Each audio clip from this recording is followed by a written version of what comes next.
lamun urang neuleuh urusan-urusan banjir sampah macet di dieu ti ditu horenganan sampah nu gegede mah nyana oh lamun eta dibersihan moal banjir ka jeung hubungan cok geura yakin ke moal gempa moal erosi asal yakin ka Gusti Allah sebab anu mancing kana turunna banjir tah lurah nu mabok camat anu zina PNS anu maksiat rakyat anu zalim eta lah pemancing siksa Allah subhanahu wa ta'ala.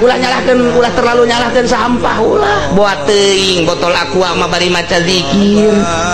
teu karasa jeung teu kajahoan ku urang sahanunya ho botol aqua dibalangkeun ngan Allah Allah Allah Allah Allah kadengeun betul